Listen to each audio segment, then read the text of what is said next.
5 minute आगे है घड़ी, आगे है। मैं आपको इशारा कर दूँगा 75 बात चलेगी, मैं पौने तक करूँगा।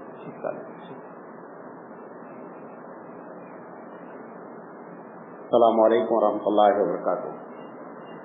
अल्हम्दुलिल्लाहि रब्बिल आलमीन वल आक़िबतु लिल मुत्तक़ीन वस्सलातु वस्सलामु अला रसूलिहिल करीम। अऊज़ु बिल्लाहि मिनश शैतानिर रजीम। बिस्मिल्लाहिर रहमानिर रहीम। क़ाल अल्लाहु तआला फ़िल क़ुरआनिल मजीद वल फ़ुरक़ानिल हमीद। नहनु नज़्ज़लना ज़िक्रा व इन्ना लहू लहाफ़िज़ून। सदक़ल्लाहुल अज़ीम। मोहतरम हज़रात, मैं इंशाअल्लाह 40 मिनट बात करूँगा और 40 मिनट का मतलब 40 मिनट होता है। 3 बातें बयान करेंगे। आप मेरी बातें बहुत गौर से सुनें। मैं जो बात कहने जा रहा हूँ बहुत सेंसिटिव बातें हैं, तो आपको बहुत ही गौर से सुनना है। मैं आपको कोई नॉलेज देने के लिए नहीं आया हूँ।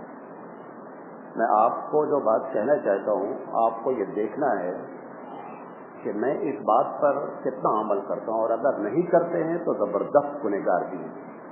ज़्यादा ये बात मैं ऐसे नहीं कर रहा हूँ। मैं इतनी दूर से आया हूँ, बुलाया गया हूँ प्रोग्राम के लिए, तो मैं आपको एक बहुत ही हसास गुफ्तगू करना चाह रहा हूँ। वो 3 बातें हैं। सबसे पहली बात यह है कि ये जो आयत मैंने पढ़ी है, इसी आयत से रिलेटेड 3 बातें हैं। पहली बात यह है कि ये जो अल्लाह का कलाम है, अल्लाह की जो किताब है, ये आपके हाथों तक कैसे पहुंची, हम इस पर बात करेंगे। दूसरी चीज ये बात करेंगे, इसी किताब की हिफाजत क्यों की गई जबकि उसकी और भी किताबें हैं। अल्लाह ताला की किताब कुरान है, इसके अलावा भी बहुत सी किताबें हैं। मशहूर किताबें इसके अलावा 3 हैं, लेकिन किताबें तो बहुत सी। उनकी हिफाजत अल्लाह ने क्यों नहीं की? क्यों ऐसी पार्शियलिटी की गई? वो भी अल्लाह की किताब है, ये भी अल्लाह की किताब है। तो जैसे उसने कुरान की हिफाजत की, ऐसे उसने दूसरी किताबों की हिफाजत क्यों नहीं की? उसकी क्या वजह है? और तीसरी चीज कि इस किताब पर जो ईमान लाने की बात कही गई, अरकाने ईमान जो 6 हैं उसमें से एक है अल्लाह की किताब पर ईमान लाना। ये जो आखिरी तीसरा पॉइंट है, ये बहुत ही सेंसिटिव है। इसी को बयान करने के लिए ये सारी बातें आपके सामने रखना चाह रहा हूँ। देखें, गौर से सुनिएगा तकरीर को। आप हमारे साथ रहेंगे तब तो समझेंगे, अगर मेंटली आउट हो जाएंगे तो तकरीर नहीं समझेंगे। आपको फिजिकली भी साथ में रहना है, मेंटली भी साथ में रहना है। देखें, ये जो आयत हमने कुरान आपके सामने तिलावत की, अल्लाह रब्बुल इज्जत कह रहा है कि हमने इस जिक्र को नाजिल किया। किसको नाजिल किया?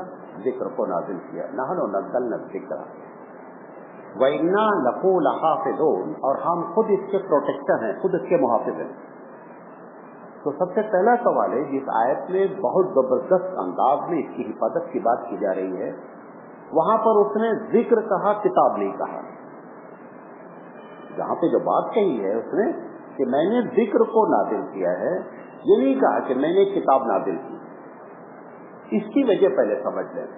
हकीकत क्या है कि माक़ब की जितनी किताबें हैं उसमें जो कुछ लिखा था उसी की याद दहानी ही, कोई नई चीज मैं नाजिल करने नहीं जा रहा हूं। जिक्र के असल माने क्या होते हैं? अरबी जबान में मुज़क्किरा कहते हैं, तस्बीह को कहते हैं, वो याद दिलाते हैं। तो इसको अल्लाह ने इस जगह पर जिक्र नाजिल करके ये बताया कि ये कोई तुमसे नई डिमांड नहीं कर रही है। जो आदम से लेकर के ईसा अलैहिस्सलाम तक बातें कही गई हैं, वही उसी का याद दहानी है। लिहाजा सबसे पहले आप सेटिस्फाइड रहें, कोई नई चीज नहीं जा रही है।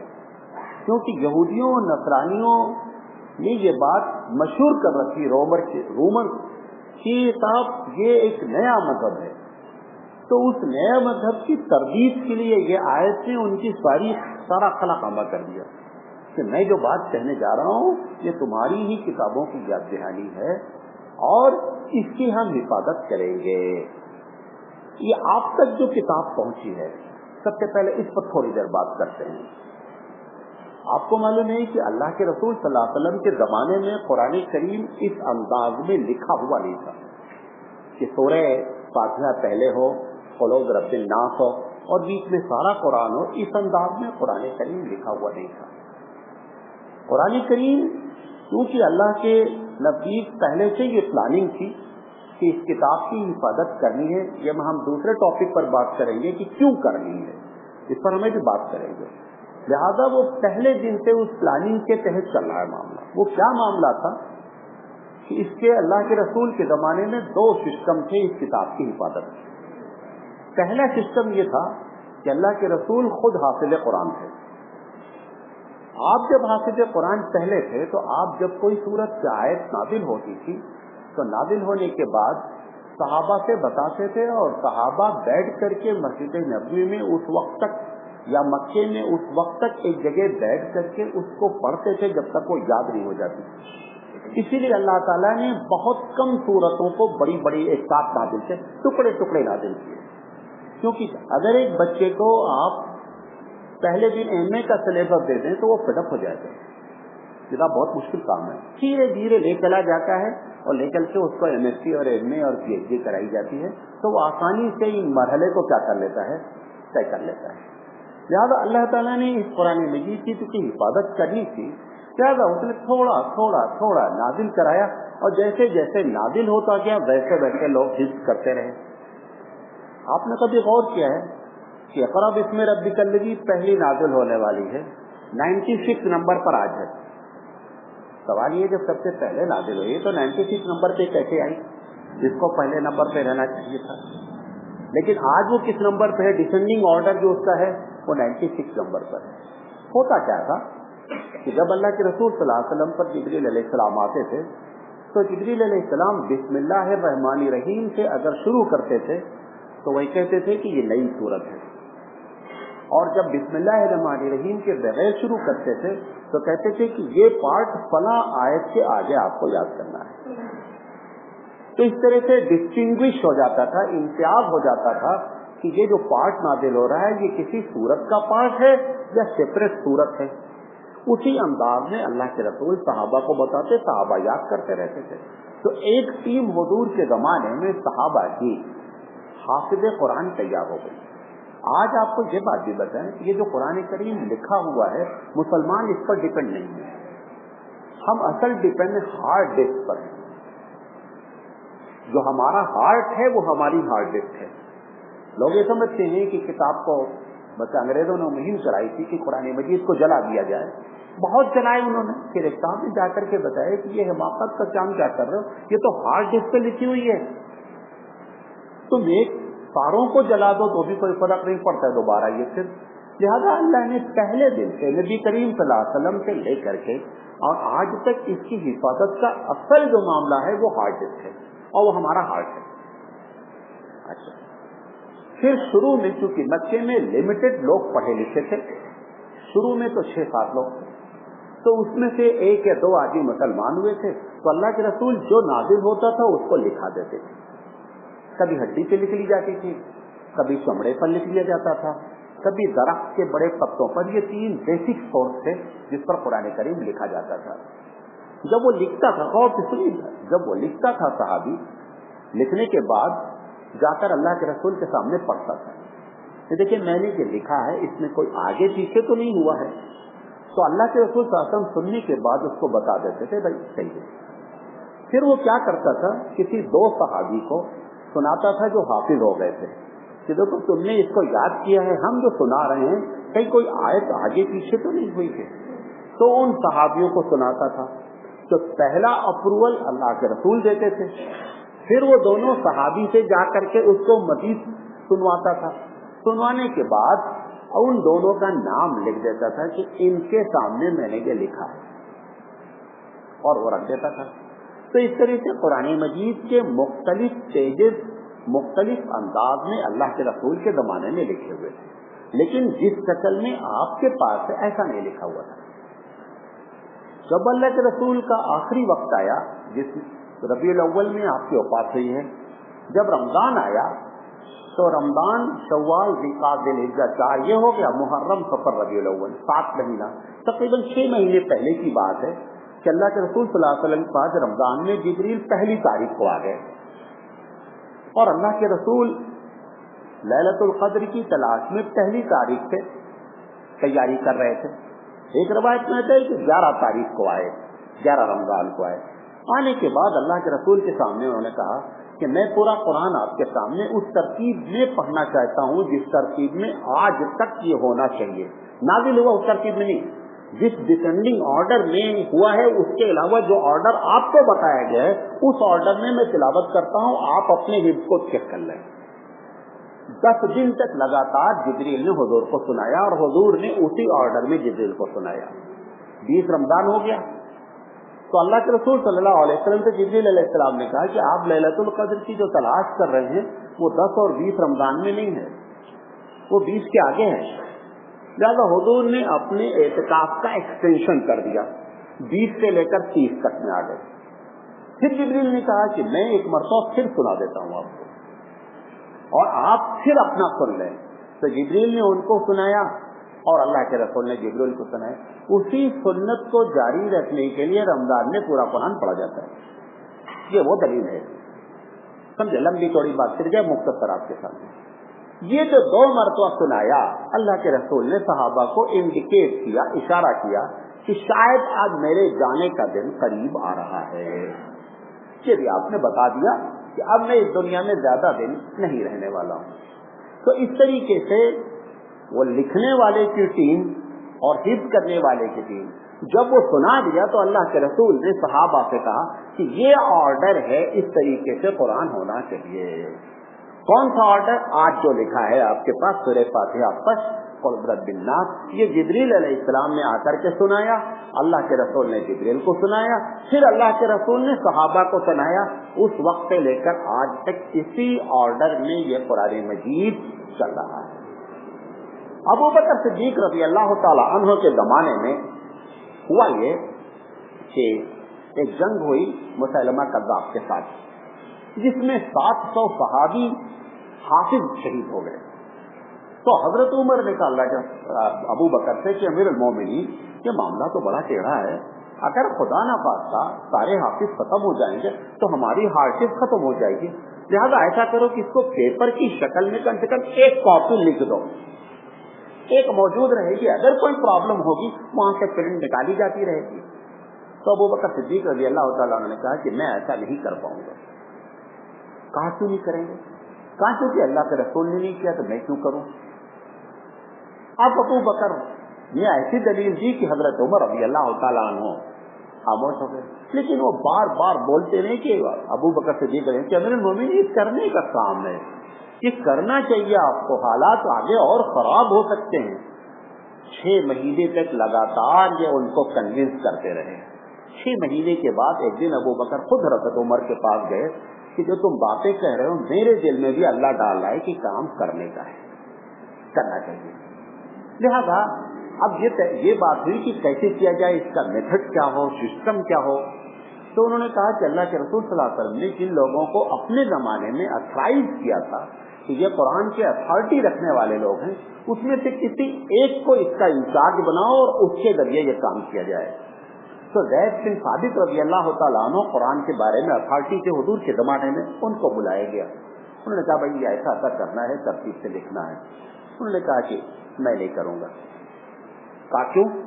کہا اللہ کے رسول نے نہیں کیا ہے، آپ مجھے دوسرا کام دے دیں امیر المومنین کی حیثیت سے۔ بولے یہ پہاڑ کو کھود کر ادھر رکھو، ہم کرنے کے لیے تیار ہیں، بھلے کر پائیں یعنی زندگی کر دیں گے لیکن ہم پہاڑ کھودتے رہیں گے، خدا کے واسطے یہ اتنا سینسیٹیو کام میرے ذمہ نہیں رکھو۔ حضرت عمر نے سمجھانے کی کوشش کی کہ اگر ہر آدمی اس سے اپنے آپ کو بچائے گا تو آخر یہ کام کرے گا کون؟ اور آپ کو اللہ کے رسول نے اتھارٹی دی تھی، لہٰذا ہم لوگوں کی نگاہ میں آپ بہت ہی اچھے آدمی ہیں اس کام کے کرنے کے لیے۔ بہرحال واقعی میں راضی ہوئے، ابو بکر نے سمجھایا۔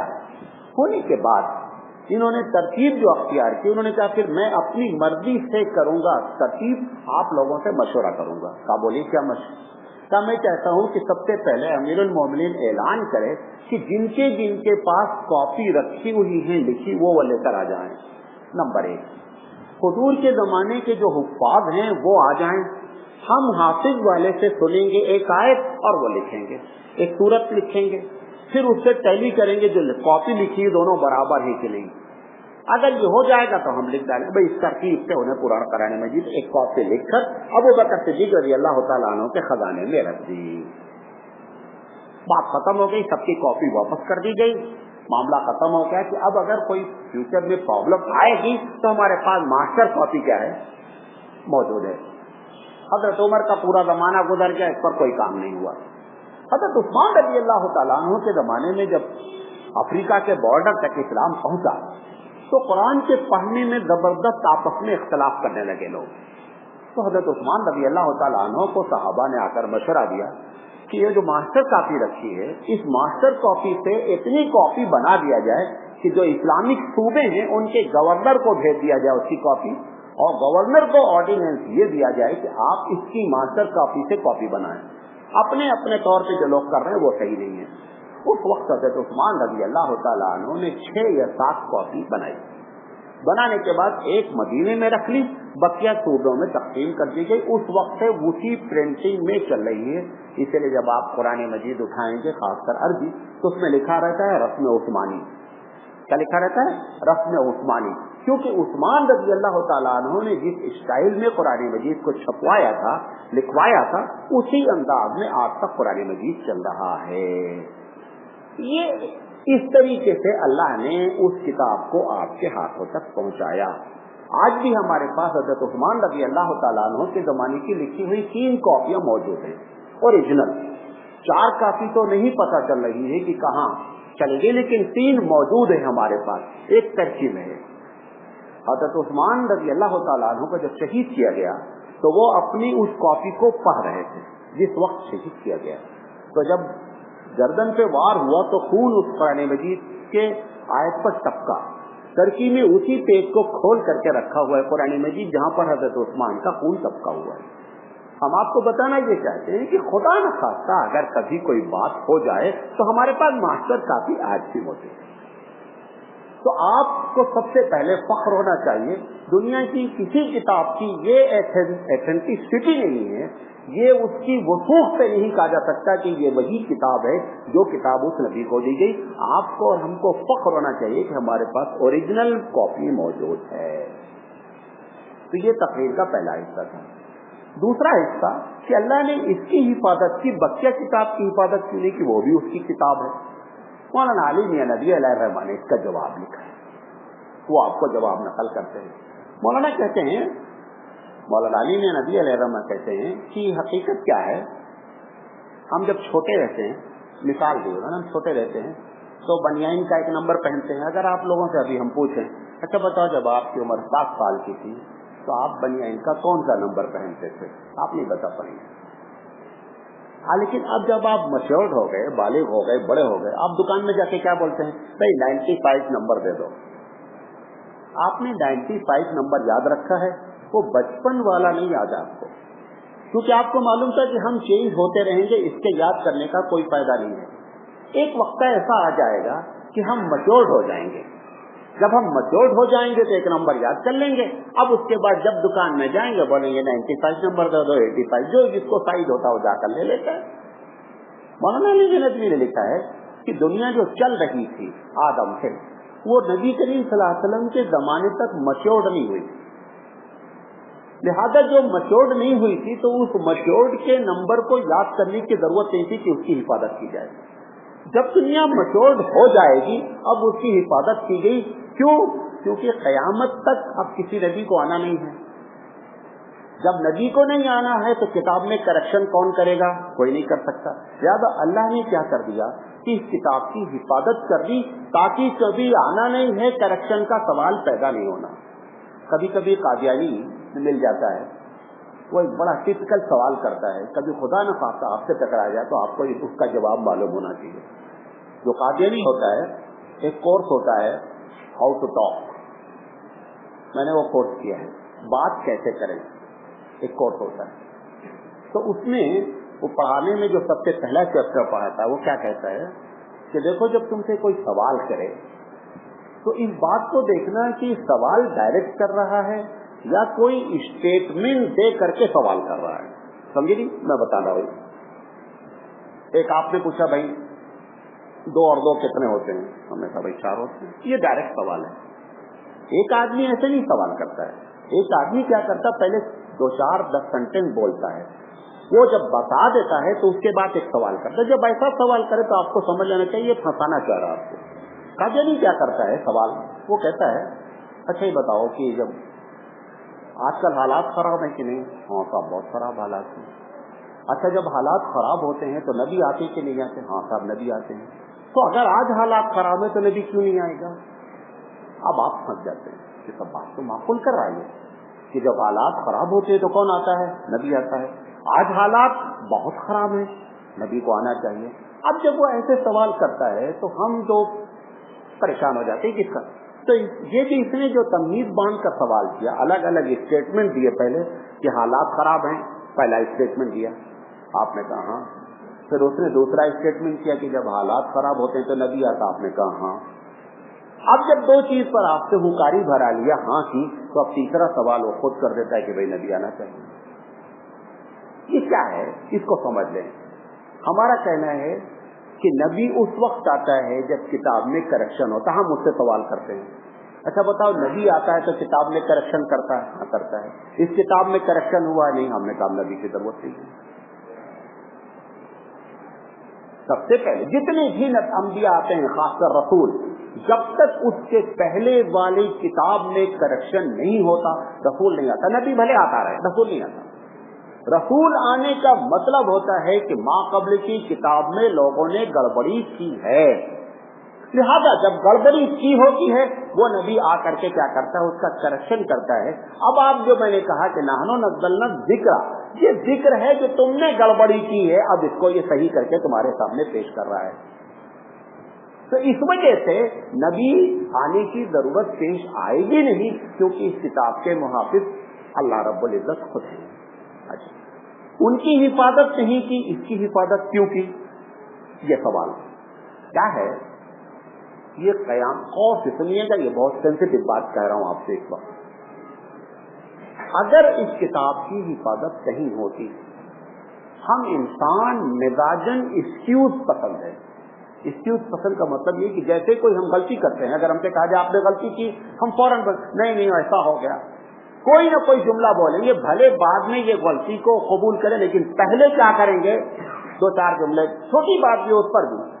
अगर इस किताब की हिफाजत नहीं की जाती, कयामत में जब अल्लाह उससे पूछता है कि आपने दीन को क्यों नहीं अपनाया, आपने इस्लाम क्यों नहीं कबूल किया, तो अवाम खड़ी होकर कहती कि अल्लाह मैं तो चाहता था आपके दीन को इस्तेमाल करना, लेकिन वो किताब कंफ्यूज कर रही थी मुझे। ये कंफ्यूजन को पूरी दुनिया के लिए उसने खत्म कर दिया। ये जुमला कोई कयामत में बोलने की पोजीशन में नहीं होगा कि अल्लाह मैं इस्लाम को फॉलो करना चाह रहा था, लेकिन वो जो आपकी किताब कुरान करीम थी उसमें लोगों ने इतना गड़बड़ कर दिया था कि मैं कंफ्यूज हो गया। ये सेंटेंस कहने की पोजीशन में कयामत में कोई होगा ही नहीं।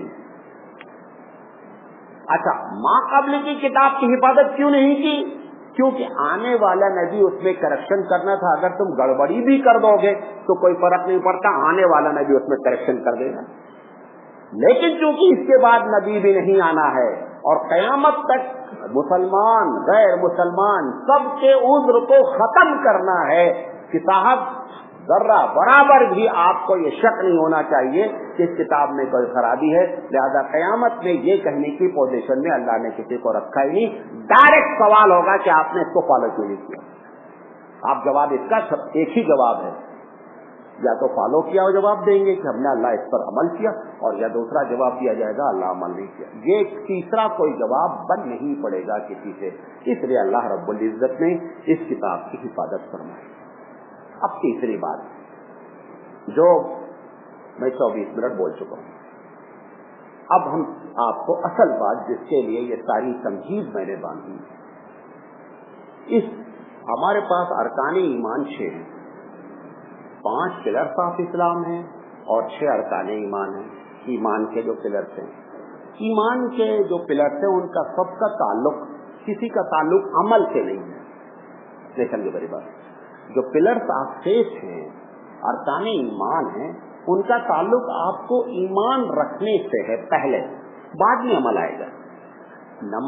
ارکان اسلام میں ڈائریکٹ عمل شروع ہو جاتا ہے۔ آپ نے بولا نماز اسلام کا ستون ہے، پڑھنے کا ہے، روزہ اسلام کا ستون ہے، رکھنا ہے۔ یہ ارکان ایمان جو ہے سب سے پہلے اس کے بارے میں ہم کو یقین ہونا چاہیے، تو وہ 6 ہیں۔ اس میں سے ایک چیز کیا ہے؟ آمنت باللہ و ملائکتہ و کتبہ، اللہ ہم تیری کتاب پر ایمان لاتے ہیں۔ اب آج جتنے لوگ بیٹھے ہیں، میں نے جان بوجھ کر اس کو لیٹ کیا، آخری میں رکھا کہ تاکہ زیادہ لوگ آ جائیں۔ اصل تقریر یہیں سے میں کرنا چاہ رہا ہوں۔ آپ جتنے لوگ بیٹھے ہیں، آپ بہت سنجیدگی سے اس بات کو سننا ہے کہ اس کتاب پر ایمان ہم لائے ہیں یا نہیں لائے ہیں۔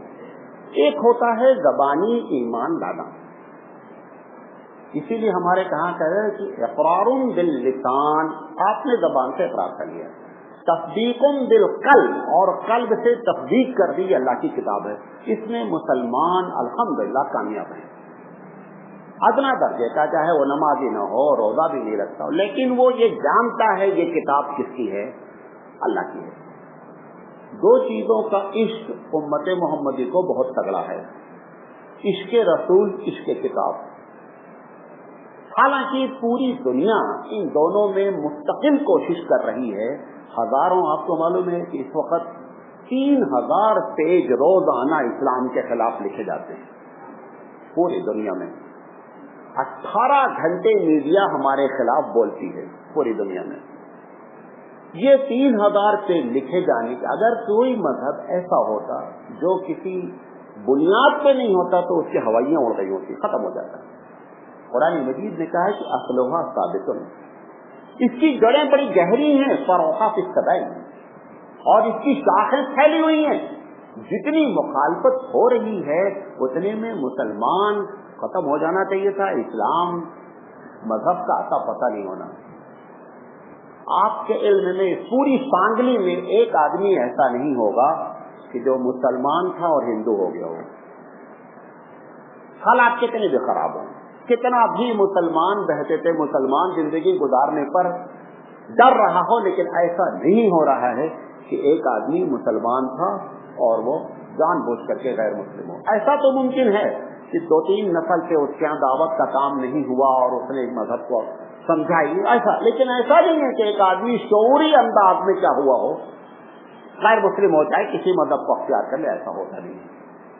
اس کو قرآن مجید سے عشق ہے کہ یہ کتاب اللہ کی کتاب ہے، عمل کرتا نہیں کرتا یہ ایک الگ میٹر، لیکن مانتا ہے اس کو کہ یہ اللہ کی کتاب ہے، اور یہ بھی مانتا ہے اس میں زیر زبر کا بھی فرق نہیں ہے۔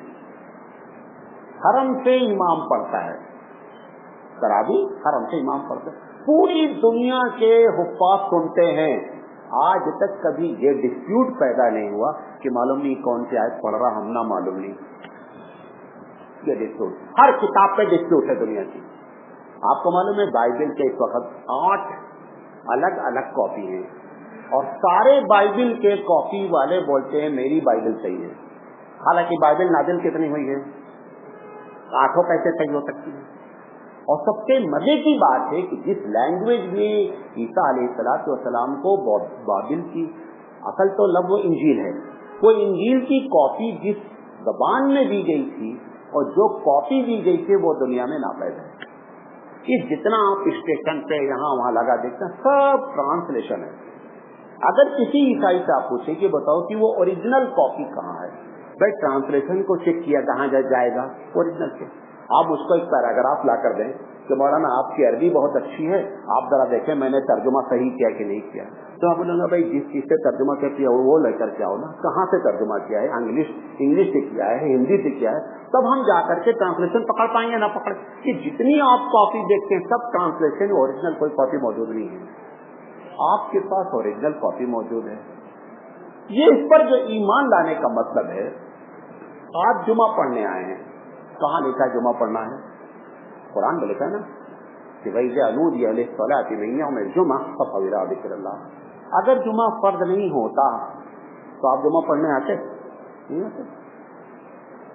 یہ کتاب پر ایمان لانے کا مطلب ہے کہ جو امام ثانی علیہ الرحمہ کہتے ہیں کہ قرآن مجید کے نزول کا مقصد اس پر عمل ہے، یہ تو اللہ کا فضل اور اس کا احسان ہے کہ وہ اس کے تلاوت کرنے پر آپ کو ثواب دیتا ہے۔ مقصد تلاوت نہیں ہے، مقصد تو اس میں جو جو لکھا ہے اس کو کیا کرنا، اپنی لائف میں ڈھال لینا ہے۔ اللہ حضرت ثانی فرماتے ہیں کہ قرآن مجید کے نزول کا مقصد تلاوت نہیں ہے، قرآن مجید کے نزول کا مقصد اس کو اپنی زندگی میں ڈھالنا ہے۔ سوال جو آپ سے کیا جائے گا وہ قرآن پہ عمل کا کیا جائے گا، تلاوت کا سوال نہیں کیا جائے گا۔ تلاوت کریں گے ثواب ملے گا، یہ فضل الہی ہے کہ اس نے اس کتاب کی تلاوت سے ثواب رکھا ہے، لیکن نہ عمل کرنے کا بہت بڑا گناہ ہے۔ اب جمعہ آپ پڑھنے آئے ہیں، ٹھیک ہے، اسی میں لوگ بیٹھے ہوں گے، ہمارے والد کا انتقال ہوا، والد لڑکا بھی چھوڑ کے ملے، لڑکی بھی چھوڑ کے ملے، اسی کتاب میں لکھا ہے نا کہ لڑکی کا بھی وراثت میں حصہ ہے، آپ دیتے ہیں؟ یہ کتاب پر ایمان کیسے ہوگا؟ اس پر سوال ہونا ہے۔ آپ جتنی روزہ نماز کر رہے ہیں، روزہ نماز کا ثواب ملے گا، لیکن قرآن مجید پر ایمان نہ لانے کا اور نہ عمل کرنے کا اتنا بڑا گناہ ہوگا کہ مائنس میں کھڑے ہو جائیں گے۔ یہ پورے ہندوستان کی کیفیت ہے۔ جو جمعہ پڑھ رہا ہے، اس کا مطلب آپ قرآن مجید کی ایک آیت پر ایمان لائے کہ اللہ آپ نے کہا ہے جمعہ فرض ہے، آپ نے روزہ رکھا، آپ نے بتایا اللہ جمعہ روزہ فرض ہے، آپ نے زکوٰۃ ادا کی، آپ نے بتایا اللہ زکوٰۃ فرض ہے۔ سوال یہ ہے کہ دوسرے مسائل میں قرآن مجید پر عمل کیوں نہیں کیا جا رہا ہے؟ قرآن مجید کہتا ہے یوصیکم اللہ فی اولادکم للذکر مثل حظ الانثیین، کہ شریعت نے لڑکی کو سنگل اور لڑکے کو ڈبل حصہ رکھا ہے۔ 5 بھائی ہیں، 5 بھائی بانٹ لیتے ہیں، اس لڑکی کو ایک پیسہ نہیں دیتے ہیں۔ اور کون لوگ ہیں؟ نماز پڑھ رہے ہیں، جمعہ بھی پڑھ رہے ہیں، روزہ بھی رکھ رہے ہیں، اس گناہ سے بچ نہیں پائیں گے، خدا کی قسم کھا کے کہتا ہوں۔ اور اس کے آگے بات سنیے، جب اس لڑکی کا حصہ آپ نے نہیں دیا بھائی نے، تو اس کے شیئر پر قبضہ کس نے کیا؟ 5 بھائی نے نا۔ 5 بھائی حرام اتنا پیسہ زندگی بھر کھاتے رہیں گے۔ مثال کے طور پر 5 ایکڑ کھیت ابا چھوڑے، بیٹی کا 1 ایکڑ اس میں تھا، آپ نے اس کو بھی بانٹا، اس ایریے میں جتنا غلہ پیدا ہو رہا ہے ٹوٹل حرام ہو رہا اور زندگی بھر حرام کھانا ہے۔ اب آپ کہتے ہیں مولانا دعا نہیں قبول ہوتی، دعا کہاں سے قبول ہوگی؟ حدیث میں آتا ہے کہ جب بندہ حرام پیٹ میں کھاتا ہے تو دعا قبول نہیں ہوتی۔ بازو والے کا حق مارنا، آپ سمجھ کے اسی کا حق مارنا، یہ گھر میں ڈکیتی ہے، یہ گھر کی ڈکیتی ہے۔ ایک بڑا طبقہ ہندوستان میں مسلمانوں کا اچھا دیندار، غیر دیندار چلو روزہ بھی چھوڑیں نماز بھی چھوڑیں، ہم نہیں بحث کرنا چاہتے، وہ طبقہ جو اپنے آپ کو دیندار کہتا ہے اس کے شعور میں بھی نہیں ہے کہ ہم کو بہن کا بھی حصہ دینا چاہیے۔ اچھا جب ان سے بات کریں تو کہتے نہیں وہ بہن لیتی نہیں ہے۔ ہم نے کہا کبھی ایسا ہو جائے بھائی نہ لے، بھائی ایک آدھ مرتبہ ایسا بھی کیس آنا چاہیے مسئلہ کہ مولانا بھائی بہن کو آپ بولیں کہ بیٹا ہمارے پاس بہت اللہ نے دیا، تم ابا کی ساری وراثت تم لے لو، ایسا بھی ایک آدھ کیس آنا چاہیے۔ ایسا ایک کیس نہیں آ رہا۔ وہ کیوں کہتی ہے کہ ہم نہیں لیں گے، اس کی وجہ آپ کو بتا دیتے ہیں۔ اسے کیونکہ معلوم ہے کہ اس معاشرے میں اگر ہم نے بھائی سے اپنا حصہ لے لیا تو میکے سے ہمارا کٹاپ ہو جائے گا۔ اس میکے کی لالچ میں اپنا حصہ نہیں، اگر آپ کو اس کو حصہ لینا ہی ہے آپ پہلے اس کے نام کر دیجئے کھیت، اب اس کا جس کو دل چاہے تم کو واپس کر دے تو معلوم ہو پہلے سے ہی ہمیں بہن نہیں لیتی ہے۔ بعض لوگ کہتے ہیں اس کی شادی میں ابا نے بہت خرچہ کیا، اور تم کو پڑھانے میں جو خرچہ کیا، تمہارے بڑھانے میں جو ڈونیشن دیا اس کا پیسہ، اور پھر باپ نے خرچہ کیا، وراثت مرنے کے بعد تقسیم ہوتی ہے۔ یہ قرآن مجید کے ساتھ جو ناانصافی ہے، یہ آپ بتا دیں اس مذاق کا گناہ بہت خطرناک ہے۔ ایسے ہی احکامات شریعت پہنچتے ہیں۔ مثال کے طور پر ایک آدمی مکان مالک ہے، کرایہ دار سے کہہ رہا ہے میرا مکان خالی کر دو، مکان مالک کی بات کرایہ دار نہیں سنتا، حالانکہ شرعی اصول ہے کہ اگر مکان مالک کہتا ہے میرا مکان خالی کر دو، زیادہ 2-4 مہینے کی نوٹس دے دے تو بھائی آپ اپنا انتظام کر لیں، مجھے مکان کی ضرورت ہے۔ آپ ہندوستان کی عدالت کا سہارا لیتے ہیں۔ ہندوستان کی عدالت میں کیا لکھا ہے کہ اگر مکان مالک کے پاس مکان موجود ہے تو کرایہ دار کا ہے تو خالی کرے، چاہے نہ خالی کرے۔ اللہ رسول کہہ رہا ہے کہ مکان مالک کا حق ہے کہ خالی کر دیا جائے، ہندوستان کی عدالت کہتی ہے کہ صاحب آپ کو حق ہے۔ آپ نے اللہ رسول کے قانون کو نیچے رکھا، ہندوستان کی عدالت کو اونچے کیا۔ یہ کیسا ایمان ہے قرآن پر؟ یہ تو ایمان کے معنی نہیں ہوتے۔ صحابی کیا کہتے ہیں کہ ایک آیت نازل ہو جاتی تھی، ہم اس پر عمل کر لیتے تھے۔ ہمارے پاس ایسے سینکڑوں احکامات ہیں جن کی ہم دھجیاں اڑا رہے ہیں۔ اب ان کی سزا کیا بتائی گئی ہے وہ بتا کر میں اپنی بات ختم کرتا ہوں، 4 منٹ باقی۔ یہودیوں سے اللہ نے، یہودی بھی آدم کے بچے ہیں کہ نہیں ہیں؟